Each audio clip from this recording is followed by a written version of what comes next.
Bank locker तो आप जानते ही होंगे क्या होता है। इसकी मौजूदगी तो काफ़ी पहले से है, लेकिन लोग इसका इस्तेमाल जो टीयर 2, टीयर 3 या छोटे शहर होते हैं वहाँ तो कम होता है, लेकिन मेट्रो सिटीज़ में इनका इस्तेमाल बहुत होता है। अपनी वैल्यूएबल और इम्पॉर्टेंट डॉक्यूमेंट्स को सेव करने के लिए ये बहुत ज़रूरी है। बैंक लॉकर इसके लिए सबसे सेफ ऑप्शन माना जाता है। लेकिन क्या बैंक लॉकर लेना इतना आसान है जितना सुनने में लग रहा है? चलिए जानते हैं आज के इस वीडियो में। क्या आपने कभी सोचा है कि आपके गहने, प्रॉपर्टी, डॉक्यूमेंट्स या कोई भी कीमती चीज़ घर में कितनी सेफ है? चोरी, आग या किसी भी नेचुरल कैलेमिटी में नुकसान का डर तो हमेशा बना रहता है। ऐसे में बैंक लॉकर एक बहुत ही अच्छा और सिक्योर सॉल्यूशन है आपकी वैल्यूएबल चीज़ों के लिए। लेकिन इसे लेना अक्सर इतना सीधा और सरल नहीं होता जितनी उम्मीद की जाती है। लेकिन ऐसा क्यों? ये मैं आपको आगे बताऊंगा, लेकिन सबसे पहले जानते हैं कि बैंक लॉकर आखिर है क्या। मोटी तौर पर तो आप जानते होंगे कि बैंक लॉकर होता क्या है, लेकिन बैंक लॉकर एक सेफ डिपॉजिट बॉक्स है जो बैंक्स अपने कस्टमर्स को किराए पर देते हैं ताकि वे अपनी कीमती चीज़ें और इंपॉर्टेंट डॉक्यूमेंट्स सुरक्षित रख सकें। ये आपके घर से कहीं ज़्यादा सिक्योर माने जाते हैं। अब कहेंगे बैंक लॉकर की हमें ज़रूरत क्या है, तो इसका सबसे सही जवाब है सुरक्षा। यानी आपकी कीमती चीज़ों को चोरी होने, आग लग जाने या नेचुरल कोई डिज़ास्टर हो जाए तो उससे बचाने में मददगार साबित होगा। और सबसे बड़ी और इम्पॉर्टेंट चीज़, पीस ऑफ माइंड। जब आपकी कीमती चीज़ें बैंक में सेफ होंगी तो आप बेफिक्र होकर अपने घर में सो सकते हैं, है ना। खैर, अब आते हैं मुद्दे की बात पर कि बैंक लॉकर लेना इतना आसान क्यों नहीं है, जो कि मैं शुरू में कह रहा था। देखिए, सारे देश में या टीयर 2, टीयर 3 शहर की अगर बात करें तो भले ही डिमांड हो ना हो, लेकिन जो मेट्रो सिटीज़ हैं इनमें बैंक लॉकर्स की डिमांड बहुत ज़्यादा है और अवेलेबिलिटी लिमिटेड है। इसके अलावा कई बैंक्स में तो सालों तक की लंबी वेटिंग लिस्ट होती है। बैंक अक्सर अपने एग्जिस्टिंग कस्टमर्स को, खासकर जिनके पास फिक्स डिपॉजिट या बड़े अकाउंट्स हों, उन्हें प्रेफरेंस ज़्यादा देते हैं बजाय किसी नए कस्टमर या नए डायरेक्ट कोई अगर लॉकर लेने आ जाए तो। साथ ही कुछ बैंक्स में खाली लॉकर की जानकारी आसानी से मिलती भी नहीं है, तो इसलिए लेना ये मुश्किल हो जाता है। तो इन कारणों से बैंक के लॉकर अक्सर लोगों को मिल ही नहीं पाते हैं। लेकिन आरबीआई ने कुछ गाइडलाइंस दी हैं जिनसे चीज़ें अब थोड़ी बेहतर होती जा रही हैं।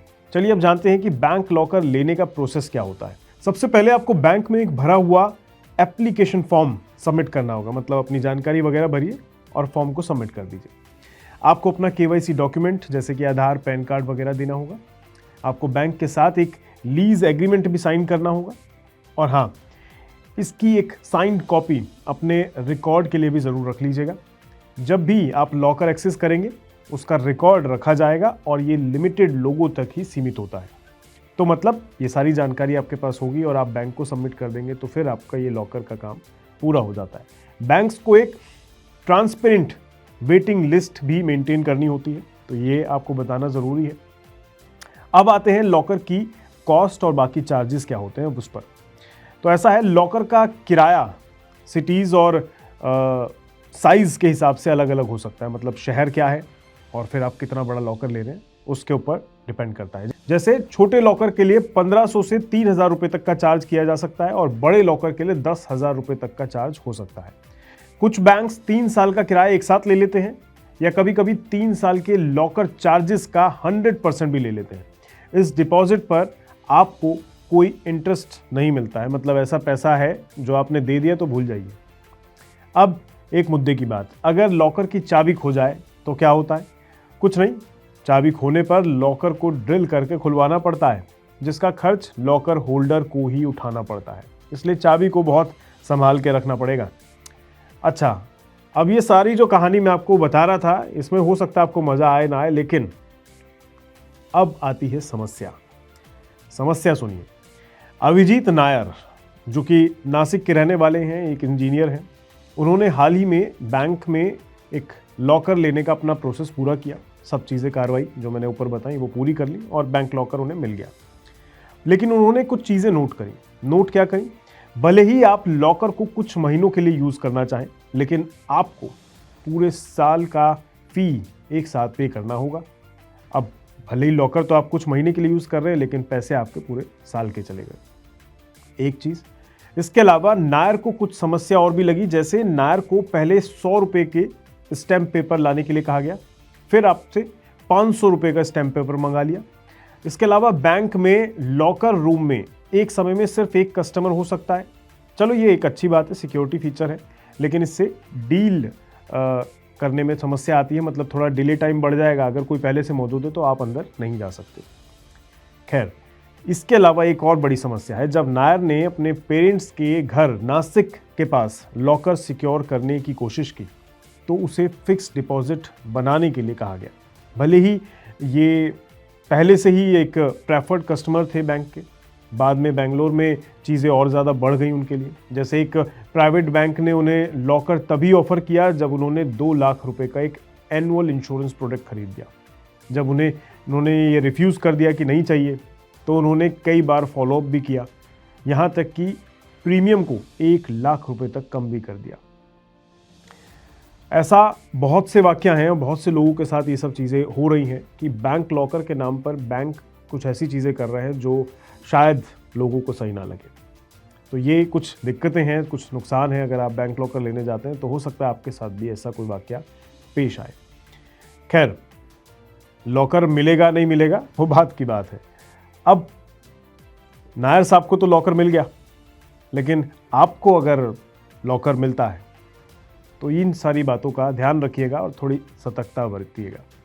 बैंक को ये पता नहीं होता है कि आपके लॉकर के अंदर क्या है, और उन्हें पता होना भी नहीं चाहिए। इसलिए अब सबसे ज़रूरी बात पर ध्यान दीजिए। आरबीआई रूल्स के अनुसार बैंक्स एक्चुअल कंटेंट्स के लिए रिस्पॉन्सिबल नहीं हो सकते हैं जब तक कि उसमें कोई कीमती चीज़ ना हो, प्लस जब तक कोई नेचुरल डिज़ास्टर, चोरी वगैरह, आग लग जाना ना हो। मतलब 2021 में 18 अगस्त को आरबीआई की तरफ से एक रूल पास किया, जिसके अनुसार अगर बैंक की लापरवाही के कारण आपके लॉकर को नुकसान होता है तो बैंक की अधिकतम लायबिलिटी सालाना किराए के 100 गुना तक हो सकती है। मतलब ऐसी कोई समस्या आती है तो वो 100% आपको पे करेंगे, 100 गुना टाइम्स करके, यानी 100 टाइम्स करके आपका जो रेंट ले रहे हैं एनुअली उसका 100 टाइम्स करके देंगे। लेकिन अगर ऐसी कोई सिचुएशन नहीं है तो वो लायबल नहीं है। दूसरी बात, कस्टमर को ये सुनिश्चित करना होगा कि लॉकर के अंदर रखी गई चीज़ कीमती हो, क्योंकि किसी को नहीं पता सिवाय आपके, इसलिए कीमती होनी चाहिए। बैंक लॉकर फैसिलिटी को फिक्स डिपॉजिट से लिंक नहीं कर सकते हैं। सभी कस्टमर्स के लिए लॉकर फैसिलिटी ओपन होनी चाहिए। इसके अलावा बैंक को एक ट्रांसपेरेंट वेटिंग लिस्ट मेंटेन करना मैंडेटरी कर दिया गया है। लॉकर एक्सेस के लॉक्स को भी मेंटेन करना आरबीआई की तरफ से ज़रूरी कर दिया गया है। तो ये कुछ कदम आरबीआई की तरफ से उठाए गए हैं ताकि लोगों को थोड़ी सहूलियत मिल सके। लेकिन यहाँ ध्यान रहे, अगर किराया भुगतान समय पर नहीं किया गया तो बैंक चीज़ें अपने हिसाब से कर सकता है। मतलब मान लीजिए बैंक में जो आपने लॉकर ले रखा है उसका किराए का भुगतान 7 साल के बाद तक अगर आप नहीं कर रहे हैं, मतलब बैंक लॉकर ऐसे ही पड़ा है और भुगतान किया जा रहा है, पैसे दिए जा रहे हैं, या फिर भुगतान नहीं किया गया है, तो 7 साल के बाद लॉकर खोल लेंगे वो। या आपने बैंक लॉकर अगर नहीं यूज़ कर रहे हैं, पैसे नहीं दे रहे हैं, बैंक लॉकर ऐसे ही पड़ा है, तो 3 साल के बाद उस अनयूज़ लॉकर को वो खोल सकते हैं। तो ये बात ध्यान रखें, अगर आप यूज़ कर रहे हैं तो पैसे टाइम पे दें, और अगर पैसे टाइम पे नहीं दे रहे हैं तो उसमें कीमती सामान ना रखें। एक बात और, लॉकर होल्डर्स के लिए नॉमिनी अपॉइंट करना बहुत ज़रूरी होता है। तो ध्यान रहे, अगर कोई ऐसी सिचुएशन आ जाए कि आप मौजूद नहीं हैं किसी कारण से दुनिया में, तो नॉमिनी ज़रूर होना चाहिए, वरना वो लॉकर बैंक के हवाले हो जाएगा। तो ये ध्यान ज़रूर रखिएगा। बैंक लॉकर लेना भले ही थोड़ा कॉम्प्लिकेटेड लग सकता है, लेकिन ये आपकी कीमती चीज़ों और डॉक्यूमेंट्स को सेफ रखने का एक बहुत ही रिलायबल तरीका है। आरबीआई के नए रूल्स से अब ट्रांसपेरेंसी और कस्टमर प्रोटेक्शन काफ़ी बढ़ जाएगी। अगर आप बैंक लॉकर लेने की सोच रहे हैं तो अपने बैंक से सभी डिटेल्स पूछें और सभी डॉक्यूमेंट्स केयरफुली पढ़ें। हमें उम्मीद है कि ये जानकारी आपके काम आएगी और थोड़ी उपयोगी साबित होगी अगर आप बैंक लॉकर लेने जा रहे हैं तो। फिलहाल मिलते हैं आपसे अगली वीडियो में, दीजिए इजाजत, नमस्कार। Money9 लाया है मेंबरशिप प्रोग्राम Money9 प्राइम। अब आपके दिमाग में कई सारे सवाल होंगे, मसलन आखिर क्या है ये Money9 प्राइम, आपके लिए यानी दर्शकों के लिए इसके क्या फायदे हैं और एक बड़ा सवाल ये कि मनी 9 प्राइम से आखिर जुड़ना कैसे है, तो इसकी पूरी जानकारी हम आपको देने जा रहे हैं।